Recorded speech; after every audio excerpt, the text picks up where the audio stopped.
ushobora kureba ibyiza byarangaga umuvandimwe wabuze nimba ari umubyeyi wabuze ukabikoresha nk'umurage. Ushobora no gufata urupapuro ibyo wibuka kandi no gutekereza ko mu gihe wibuka ni nkaho nabo bari aho ngaho abo twabuze barimo kutureba. Hari umudamu wapfushije umugabo muri Canada.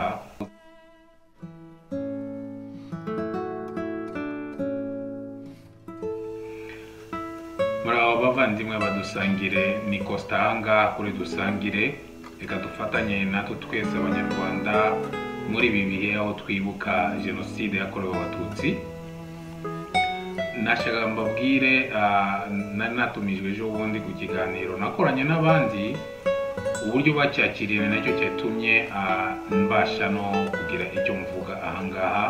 Wenda wowe urimo kureba iyi video bishobora kugira icyo bikungura. Ubundi abo twabuze ni byiza mu gihe tubibuka tukabibuka nk'aho dutekereza ko barimo kutureba mu mibereho yacu, barimo kutureba uko tubayeho. Iyo utekereje kuri ubu buryo utekereza ku ruhande rwawe ukavuga ngo ni gute nitwara ku buryo bo barimo kundeba byabashimisha, byabanezeza. Uti ni gute ushobora kubikora ibyo ngibyo? Hari uburyo bworoshye cyane nkunda kubwira abantu cyane cyane babuze ababo cyangwa abantu bari mu gahinda. Nanjye narabuze, ndabaha urugero rwanjye. Papa wanjye yakundaga mama cyane, yakundaga kumuterura, yakundaga mama wanjye sinababwira ku buryo bumeze gute. Nubwo yapfuye nkiri muto arigendera, ariko ari utuntu njya nibuka mu mutwe wanjye ko papa wanjye yakundaga mama, bigatuma nanjye nkunda umudamu wanjye. Nkanabibwira n'abana banjye ko ibintu nigiye kuri sogokuru wanyu nuko yakundaga mama, umubyeyi wanjye yakundaga nyogokuru wanyu.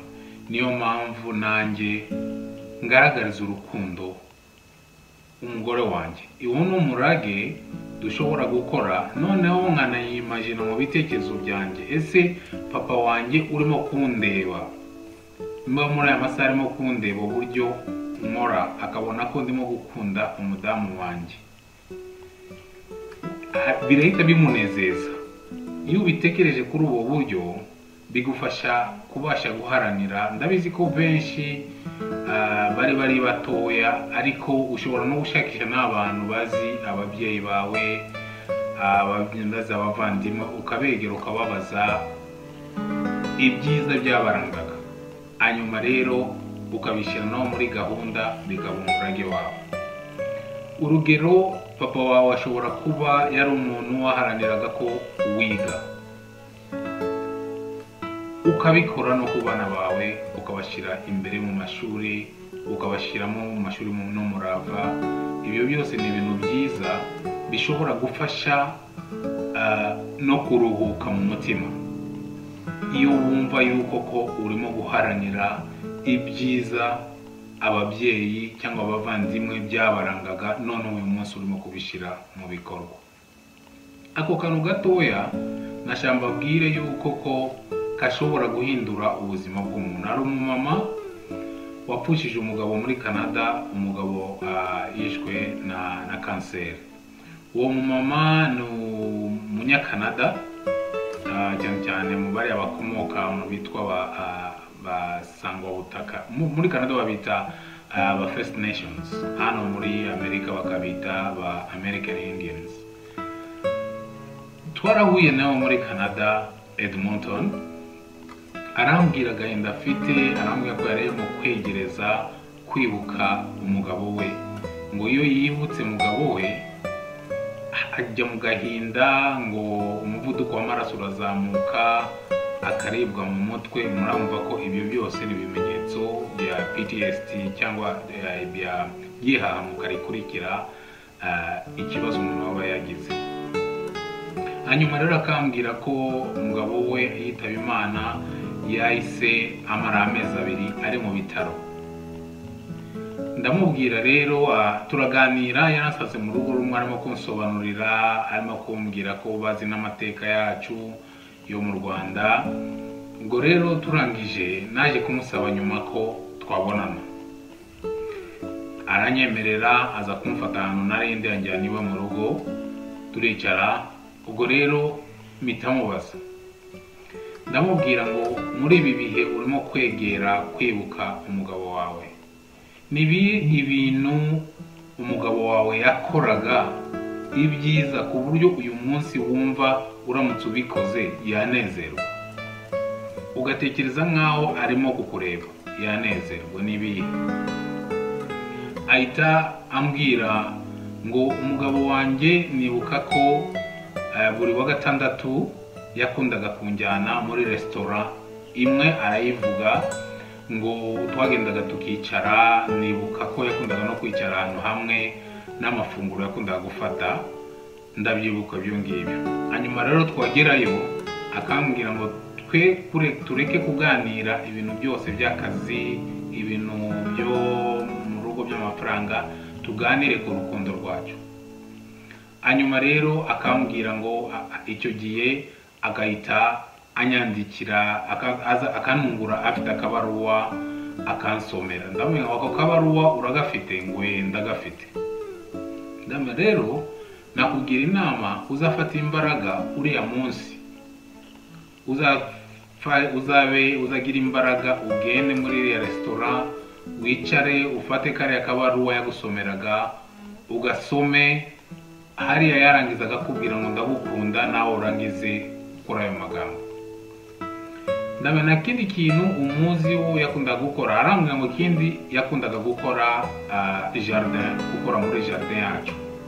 So bagiraga kabustani gatoya, nuko yambwiye hari hakonje, yamakumbaza ko yanjyana aho akanyereka, ariko hari hakonje nabi. Ari mu kwezi kwa kabiri mu 2010.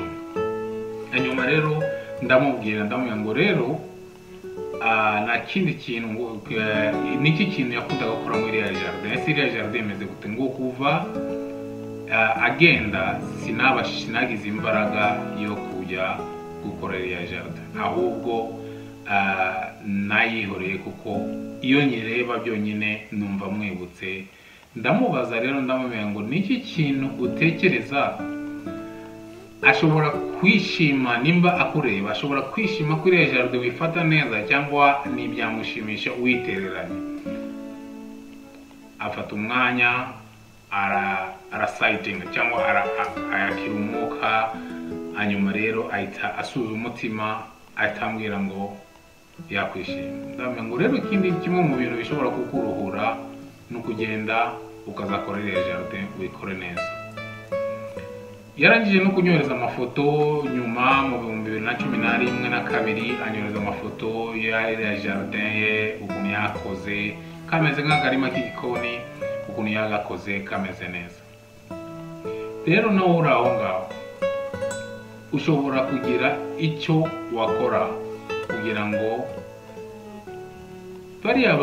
ngo umutima wawe ugire amahoro, kuko amahoro yawe mu mutima niyo ari bugaragarize uwe abari abantu badusize tukibashaka, bibagaragarize koko tuba mu mahoro mu buryo bwo gukora ibyiza byabarangaga cyangwa tukomeza umurage wabarangaga. Nigeze gukora presentation ahantu hamwe muri Canada no anga muri Etazini, nigeze kujyaho. Umuntu twari turimo kuvugana nawe, umudamu w'imfungwa, arambwira, nanjye ndamubwira uburyo nafunzwe, n'ukuntu nkunda kubibabwira, nzanarangiza ubuhamya bwanjye uburyo nafunzwe inshuro 5. Ndamubwira ngo habaho abantu bashobora kuba ari babiri, tuvuge abadamu babiri, umwe yari afite umugabo we mu rugo, bari bafite igiti umugabo yakundaga, uwundi akaba afite umugabo we n'akaba afite igiti umugabo yakundaga. Umwe akaza kubera ko abagabo babo bitabye Imana, umwe akavuga ngo kubera ko yagiye kugira ngo ntazajya ngira ibibazo mu mutima wanjye byo kwibuka nabi, aragitema. Ubundi aravuga ati iki giti ahubwo aracyubakira, agishyira amatafari iruhande. Mwumvishe hano ndimo kuganisha. Ni nako twakagombye kuba tuwibuka abacu twabuze, tukabibuka ku buryo bwiza, tukanigisha muri no mu rugo mugakora muri ibi bihe. Nimba papa wawe mama wawe yakundaga gukora akantu runaka, ukicara n'abana bawe mugakorana n'akariya kantu, mukabwira n'abana ngo dore ibi ngibi nibyo sogokuru wanyu yakundaga gukora cyangwa nyogokuru wanyu yakundaga gukora. Ibyo ngibyo umuntu wa mbere uri byungukiremo ni wowe, kuko iriya yahamuka uraba wiyigijeho. Njya mbwira abantu si ngombwa ko tujya muri counseling cyane, kuko counselor wa mbere ni Imana yawe iri muri wowe, ikaba yaranaguhaye n'imbaraga zo gutekereza ku buryo bushobora kuguha amahoro,